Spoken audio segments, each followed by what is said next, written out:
My guest today is Dr. John Grabowski. John is ordinary professor of moral theology, ethics at the Catholic University of America. He's the author of 7 books and has published many articles. Welcome to the show, John. Thank you so much for having me, Jeff. It's great to be with you. Thank you. Today, we're going to discuss gender ideology and his new book, Unraveling Gender, The Battle Over Sexual Difference. John, can you tell the listeners a little bit about how this book came about? It's an interesting story. Sure. It really kind of grows out of my dissertation research that I did about 34 years ago, which it was on theological anthropology and gender in recent Catholic thought. It was kind of a survey dissertation. I finished it, defended it. And when I started teaching at Catholic University, they told me, publishing your dissertation really doesn't help you get tenure, so you should focus on other things. I kind of put it to one side and always said, well, I'll get back to this someday. Other things kept coming up over the years. But then just watching the culture change in the last 8 to 10 years, and then seeing some things going on in the church just kind of spurred me. And I was actually in the process of starting a different book on marriage.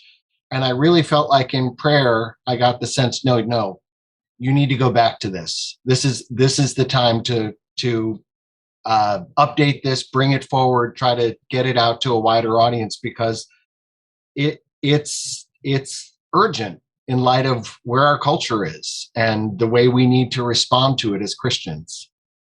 Interesting how the Holy Spirit works. It is. If we just listen a little bit, God can get through our thick heads some of the time. John, when you were writing your doctoral thesis, did you have any idea that we'd be seeing the things that we see today around gender? Not at all.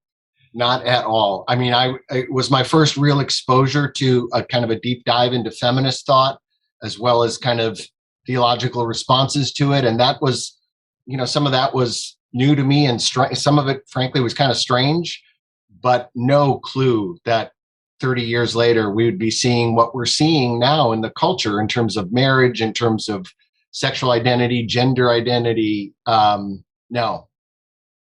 Lots changed in 34 years. Oh yeah, to say the least. And it's, if you just think of where we were 10 or 15 years ago and look at where we are now, it's dizzying. Is gender ideology something that's new? Yes and no. I think it's new in the sense that this is a particular kind of 20th and 21st century iteration of a set of ideas that's picked up some very distinctive modern flavoring along the way, and really has co-opted medical and other kinds of technology in its service. But its roots, as I try to show in the book, are really, really quite ancient. I think ultimately what the church has been calling gender ideology has its roots in Gnosticism, which has been around as long as the church has, which sees the body as something to be overcome, and our identity is completely separate from our body. Ancient Gnosticism thought our bodies were a trap for the spirit, and our spirits had to be liberated. Not all that different than what some articulations of gender ideology give us, right? It's your sex assigned at birth, that may not be who you are. So you have to articulate your own identity separate from that. So in that way, it's actually a very contemporary spin on a very old set of ideas. Mm-hmm. When did this thought process of a man can be a woman and a woman can become a man, and maybe even 100 other things, according to some of the other places out there, when did this come into play or come about? And again, I try to trace a little bit of the answer to your question through several chapters of the book. So right. I have to give kind of the elevator version of that here. But I think it really starts the idea that my gender is something dissociable from my body and my my sexually differentiated body. That really kind of kicks in mid 20th century with what philosophers call second wave feminism. Simone de Beauvoir, one is not born a woman, one is made a woman. So her idea in her book, The Second Sex, is your gender is what culture assigns as the way in which you live out being a man or a woman, male or female. So we got this separation between sex and gender kind of starting there. But as Pope Benedict pointed out in a really, really brilliant diagnosis that he gave of gender ideology in 2012, we've come further or fallen further, depending on how you look at it today, because now the idea is not that your culture assigns your gender, it's no, you invent that for yourself. You articulate that for yourself. So the postmodern idea of gender is it's very much a self-creation, which is how you can get 70 plus genders on Facebook, or the UN debating treaties with over 100 genders, right? Because it's just a personal individual construct that may or may not relate or have much to do with my body and its biological sex. That's, again, the sex assigned at birth. So that the separation between gender and sex has kind of grown over the last 70, 80 years. And so the church, Pope Francis has said, we can distinguish sex, which is our biological embodied makeup, and gender, which is the way it gets understood and lived out in a culture, but we can't separate those. Once we separate those, we're stepping outside the bounds of a Christian understanding of the person and of what it means to be male or female. How does the soul come into this? Well, it depends on whom you ask, right? I mean, right. Because the Catholic tradition says our bodies and souls are inseparably connected with each other. Both of them are inseparably involved in what it means to be a human being. The Catechism actually says we image God not just in our souls, but in our bodies. Our bodies participate in the way we image God. So we can't denigrate the body at the or try to elevate the soul, or what Gnostics would tend to call the spirit, at the expense of the body, as if, I have to liberate myself from the body. In Christian understanding, the body is never something that we overcome. It's something that's integral to how we grow in holiness, how we respond to the Lord, because how did God save us? The Son of God took on a human nature, body and soul, and that risen, glorified body of Christ is the channel of grace through which we receive the sacraments in the life of the church. So the fathers of the church were very clear. The body is the hinge of our salvation, both Christ's body in particular, but then our bodies participate that in being washed in baptism, anointed in confirmation, given in marriage or holy orders. So we can't divorce body and soul. It's a huge mistake to do that. It's dualism. Mm-hmm. And dualism is? Dualism in its most radical form is Gnosticism, right? The most basic, thoroughgoing dualism we know is Gnosticism. This whole thing around gender, and I can pick the gender that I want to be, even though I'm a man. Today I could say I choose to be a woman. Is this rooted in Marxism? Is it rooted in the sexual revolutions, or both? Yes to both. Right. And like all Gnosticism, it's the one heresy that keeps coming back throughout the church's history. Some people call it the Hydra of heresies, right? Because you chop off one head and three more sprout up. But one of the things about Gnosticism is it always picks up kind of the flavoring of wherever it emerges. So this 21st century version has flavorings from existentialist thought, as Pope Benedict points out, but postmodern thought, the denial of truth, the idea that identity is purely an individual construct, but then Marxism, right? Because Marx actually thought and taught that one of the keys to liberating the proletariat from the domination of the ruling bourgeoisie was we needed to abolish the family. We needed to promote sexual freedom outside the construct, this artificial construct of family. So abolition of the family was the key to bringing about revolution on Marxist terms. And it's really interesting that second wave feminism, when it started up and started to really grow in the 1960s and 70s, originally was about taking the political equality that women had gained when they received the right to vote in the early 20th century and saying that now we need to turn to social and economic equality. So it was, but at some point, the leadership of the feminist movement became convinced, and a lot of them were in fact Marxists or influenced by Marx, that the key to doing that was to promote contraception, abortion, and sexual liberation, because then women would be free of the way the family shackled them, held them back, and they could compete and be like men.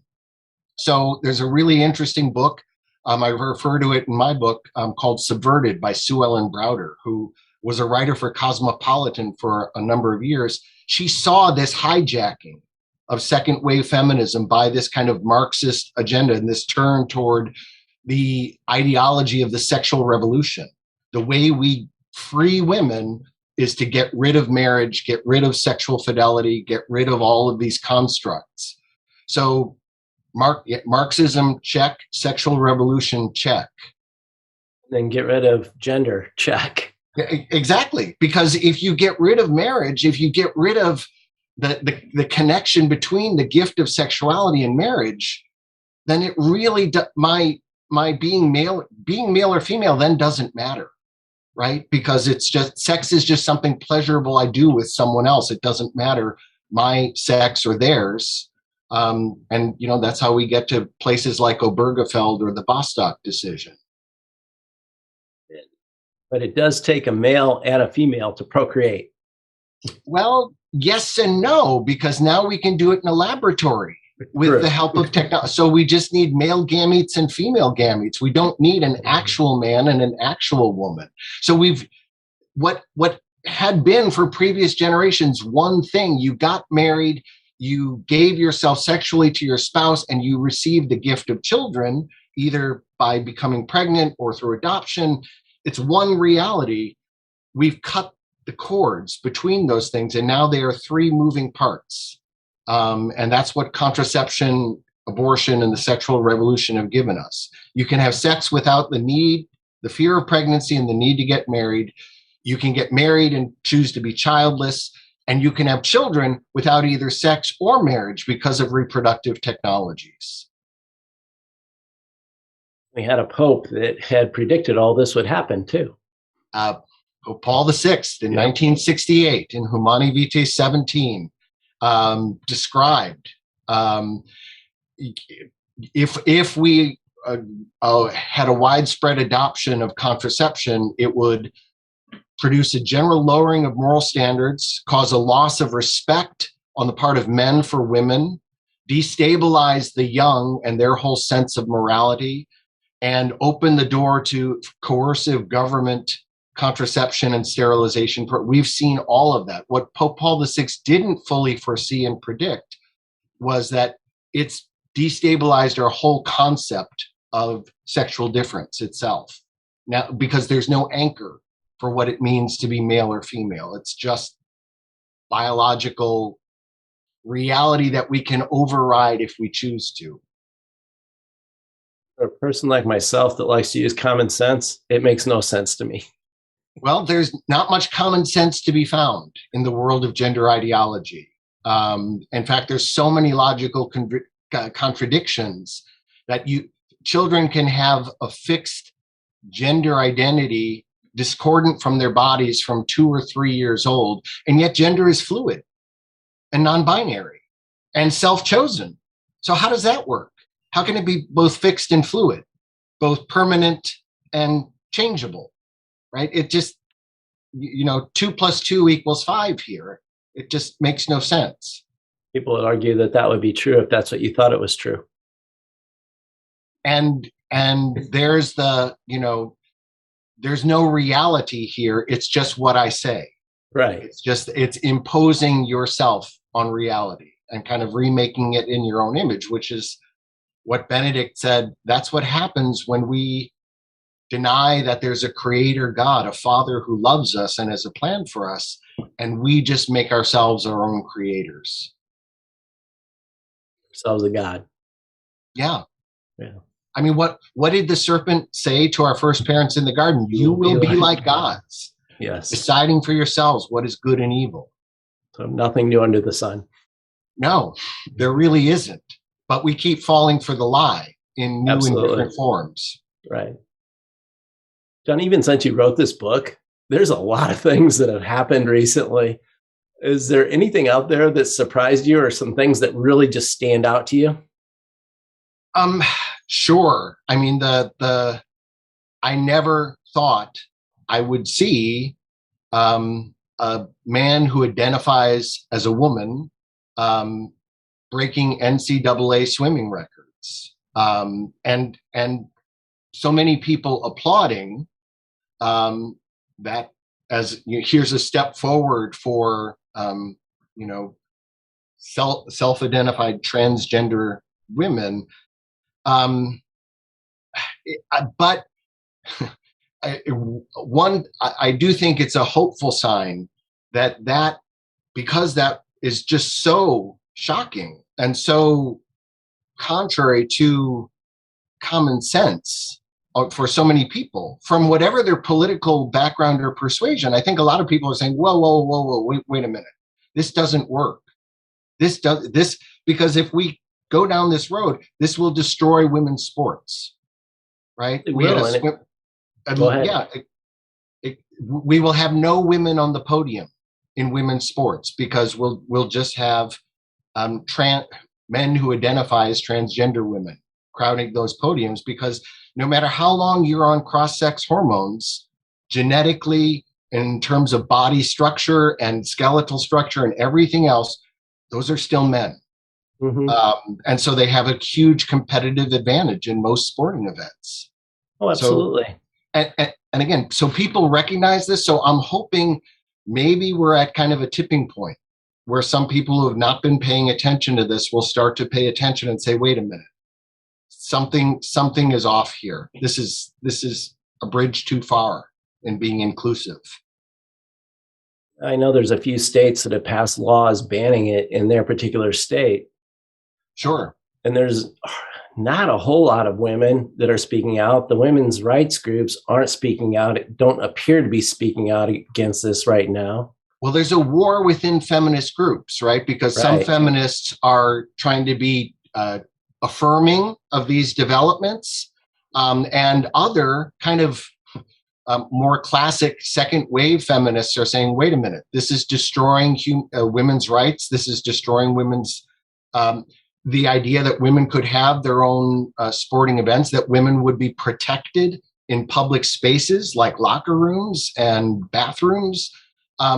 This endangers women legally and in terms of their safety on a whole host of levels. So there are women, some groups of feminists who are speaking up, and they get labeled, of course, as TERFs, trans exclusionary radical feminists. But some of them have the courage to continue speaking up in spite of those labels. Well, I know that there was a young woman who her spot was essentially taken by this particular man that was swimming in the women's event. And she wrote a letter to the NCAA. We'll see where that goes. But she was a former Olympian. Yeah. And obviously a very good swimmer, and wasn't able, two-time All-American, very good, but her spot was taken. This is a travesty. It really is. I mean, even Caitlyn Jenner has publicly said, right, this is wrong. Trans men who identify as transgender women should not be competing in women's sports. That particular piece was a total shock to me. I remember Bruce Jenner as the world's greatest athlete as a young man. I do as well. Boy, and then get in my 50s and he turns into Caitlyn. Like, oh, Mhm. goodness gracious. Another one of those events I could have never foreseen writing my No. dissertation 34 years ago. So is there anything else out there that's new? I know there's things going on, like in Texas, for example, where the Texas AG came out and said gender reassignment and hormone therapy to change genders for youth is considered child abuse in the state of Texas. And it should be, because every study that's been done has found that gender discordant children, 85 to 90% of those children, that gender discordance will resolve on its own with no treatment by the time they reach adulthood. So why, if that's true, if those numbers are real, and even studies done by proponents of gender ideology to try to poke holes in this argument have come back with basically the same findings. If those numbers are true, then why would we say it's a good idea to let, grade school children socially transition and to put children on puberty blockers before they reach adolescence, and then during adolescence put them on cross-sex hormones so they start showing characteristics of the other sex, and then when they get to whatever the legal age is, 18, although some places are pushing for younger consent, allow them to surgically transition.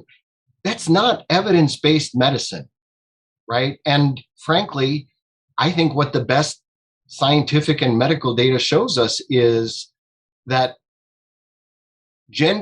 what we now call gender dysphoria, what used to be called in the DSM-4 gender identity disorder, it's a psychological disorder. Psychologists will tell us it's a disorder of assumptions, like body dysmorphic disorder or like anorexia, right? It's a misperception of your own bodily reality.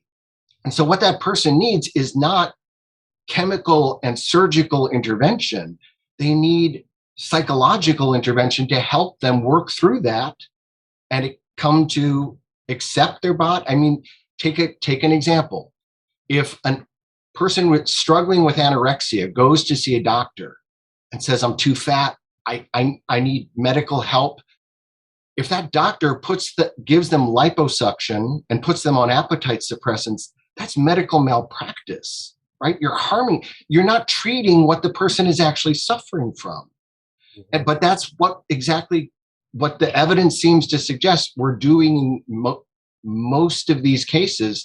And if you listen especially to the voices of people who have fully transitioned and realized they've made a horrible mistake and then detransitioned, which means that they try to reverse the medical process even though their fertility's been destroyed in the transitioning process, but they're the ones who can really articulate so well that didn't address the pain I was feeling. That all that cosmetic reconfiguration didn't help me, which is one reason why studies find that rates of suicide among people who have fully transitioned are 19 times higher than the general population. That's horrifying. But how is that good medicine? And so when states like Texas take steps and say, no, we're not going to allow adults to push this agenda on children, that's not ideological. That's not a religious argument. That's common sense. As you said, that's very uncommon right now. And getting more so, it seems. It's interesting, I find that there's not a lot of bishops that are speaking out right now against this movement to redefine gender. I have a little bit of inside baseball here on that point. I was a theological advisor to the USCCB when the Bishops' Conference was working on an instruction that dealt with this, I think, really well and really clearly and forcefully, just to give some guidance to bishops and priests. How do I respond? How do I minister to people who are grappling with discordant gender identity? What can we do and not do? What can we affirm and not affirm? I think it was a good start, a good step, but word got to the USCCB that the Congregation for the Doctrine of the Faith in Rome was working on its own statement. So the USCCB said, okay, we'll put this on the shelf. But then the congregation in Rome never released their document. And so both of these documents are just kind of on the shelf in limbo. I don't know. I don't know what the delay is now, or whether they're waiting. We need to get more data before we say something. I don't know. But that's why at least a few bishops have started to step forward and say, you know what, wait a minute. My priests, the people in my diocese, they need some guidance here, because they're dealing with adult children who are in the process of transitioning. They're dealing with young children who the school system is pushing to say, no, you have to let these children choose their own gender identity. You can't impose. So this is why we've seen people like Bishop Burbidge and Bishop Paprocki and others put out their own statements to say, well, I'm not going to wait for the conference as a whole to move or something to come from Rome. As the shepherd of my local church, I need to give some guidance to the people in my diocese. And frankly, more bishops need to do this until the Holy See or the USCCB or both can act together on this. This would be a horrible condition to have to live with anyway. How can we battle this with love and compassion, John, from your eyes? It's a great question, Jeff. And yeah, people who are struggling with a discordant gender identity absolutely need love, compassion. The language the Catechism uses for responding to our same-sex attracted brothers and sisters is compassion, sensitivity, and respect. And I think that those words apply equally well here. Every person is made in the image of God. Every person is loved by God. So, I mean, the book uses the language of a battle, but we're not battling against people. We're not even against people who are shouting gender ideology at the top of their lungs. They're not the opponents, right? The battle is against these distorted ideas about the human person and about happiness, about this, what I would argue is a heresy that's made this new appearance here in the 21st century. We're battling against confusion, error, but people who are struggling with gender discord, they deserve compassion, they deserve respect.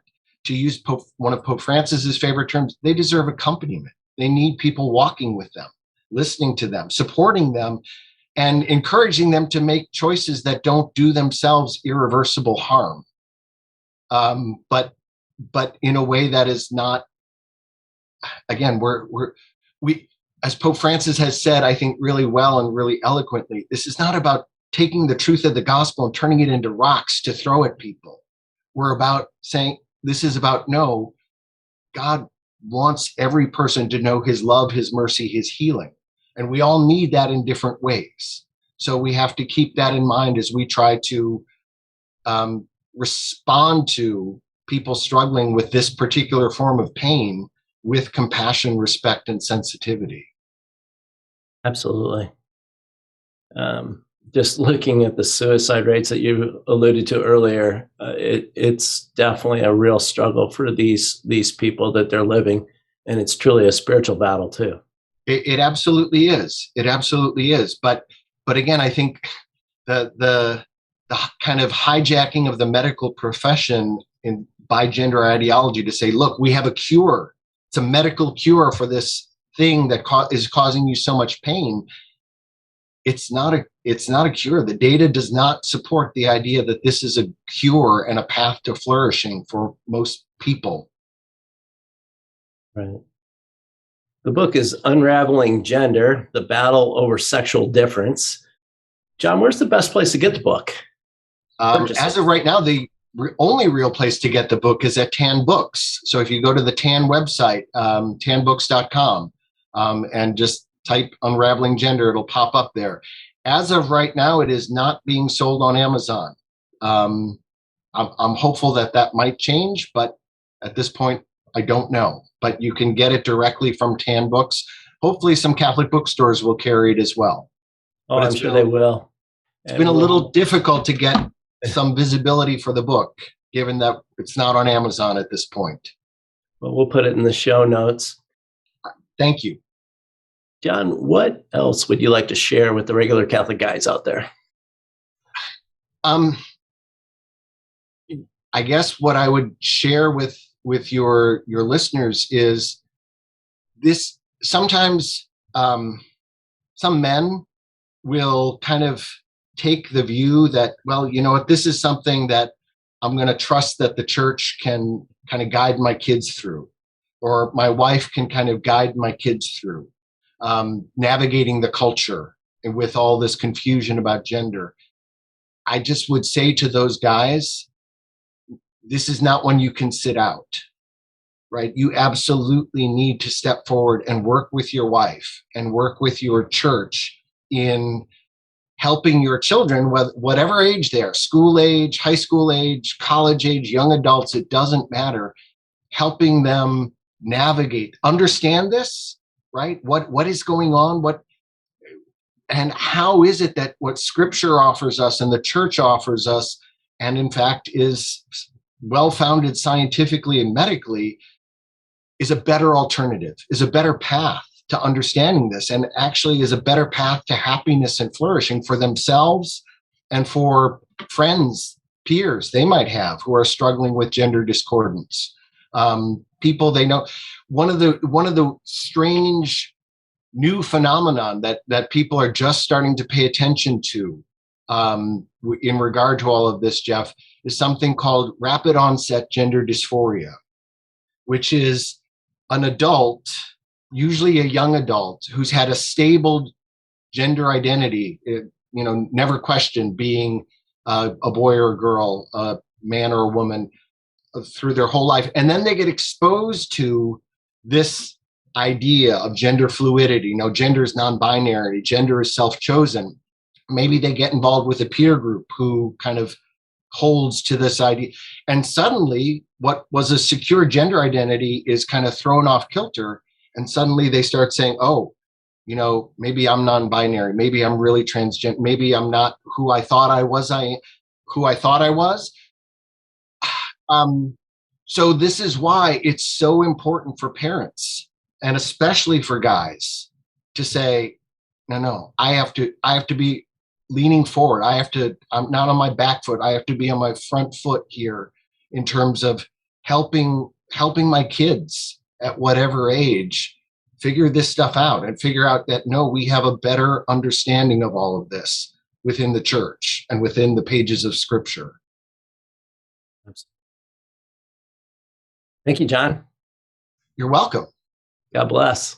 And you too. And again, thank you so much for the opportunity to be with you. You're welcome.